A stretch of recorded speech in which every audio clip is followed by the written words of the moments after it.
Bienvenidos a Administración de la Salud. Hoy continuamos con el sistema de salud en la Argentina.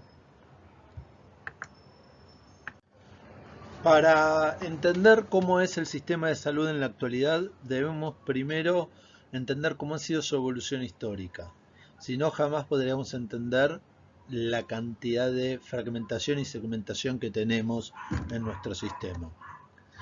Desde que se creó y hasta 1945 podríamos decir que el sistema ha sido liberal, de protección individual, cada uno era responsable de su propia salud y hasta ese momento lo que se podía ver era un Estado que se dedicaba al sanitarismo más que al asistencialismo y un grupo de trabajadores, particularmente en aquellas profesiones que venían de Europa, como ser los ferroviarios, que se empezaron a organizar en lo que fue la semilla de nuestras obras sociales, principalmente trayendo las ideas europeas.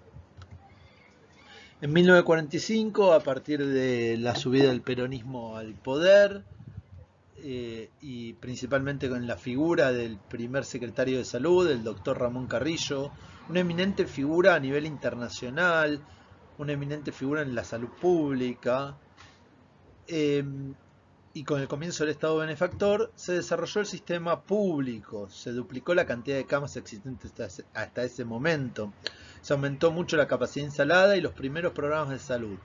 Básicamente se introdujo el término de atención primaria cuando no existía, no como tal, sino como estrategia para poder disminuir la cantidad de enfermedades y mejorar la salud de la población. Los hospitales que existían empezaron a tener excelencia formativa y ser el centro de la salud.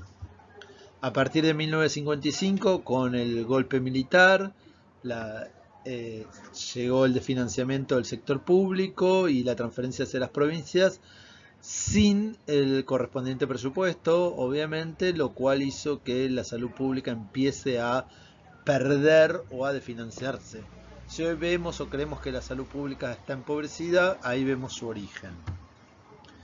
Entre 1970 y 1976 se dio una serie de hitos, la creación o la obligatoriedad de las obras sociales, estas obras sociales que ya venían creándose, bueno, en un pacto sindical militar, los militares estaban en el gobierno, en 1970 se sacó la ley 18610 y con esto se desarrolla el sistema privado que le da sustento a las obras sociales en la Argentina.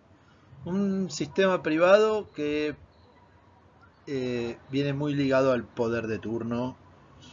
Y también se crea la ley 19.032, que es la creación del PAMI, del INSP, del Instituto Nacional de Seguridad Social para Jubilados y Pensionados, sacándole el mayor peso a las obras sociales a futuro, que son justamente las personas mayores.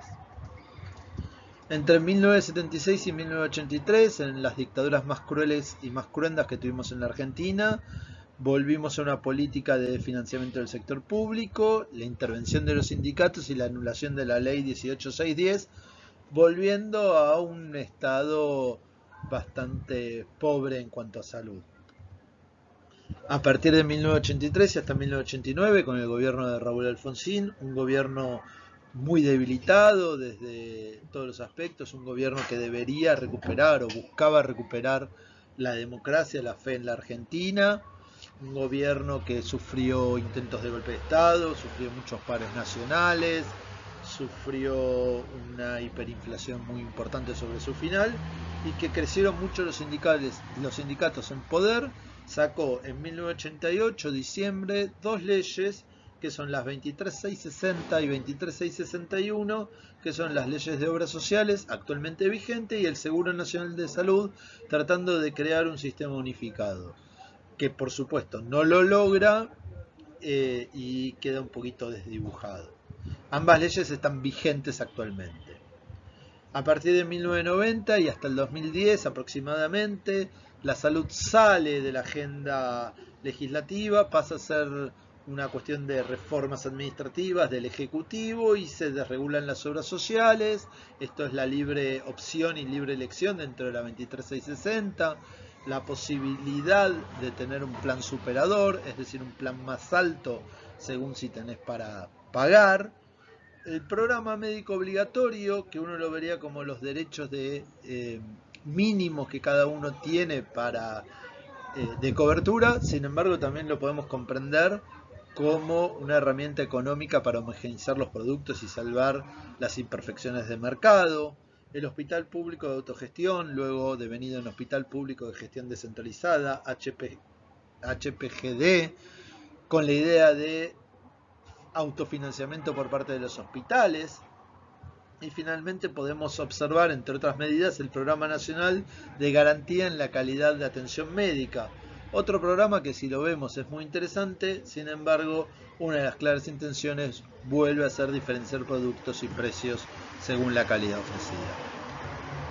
Finalmente, a partir del 2011, vemos que el Poder Legislativo toma las riendas en un par de ocasiones, por ejemplo con la regulación de prepagas, todo un hito en la Argentina, y una tendencia que es regulación por patologías, pensando por ejemplo la ley de obesidad mórbida, la ley de fertilización asistida y distintas leyes como la de celiaquez.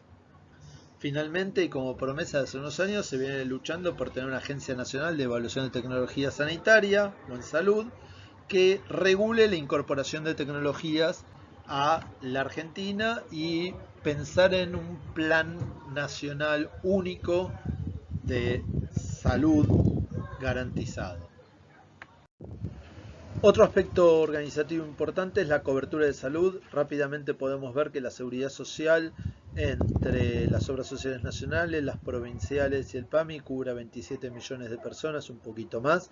Esto representa el 62%, el 13% de la medicina prepaga y casi un 35% sin cobertura formal, exclusivamente con cobertura del sector público. Si abrimos la gente que tiene cobertura exclusiva del sector público, vemos que aquellos que tienen menor edad tienen menor cobertura formal, o sea, no tienen obras sociales ni prepagos. Y a medida que va avanzando, y a partir del 65 en particular, con el efecto PAMI, tenemos mayor cobertura formal. Un aspecto interesante sería evaluar o pensar por qué los chicos tienen menor nivel de cobertura formal.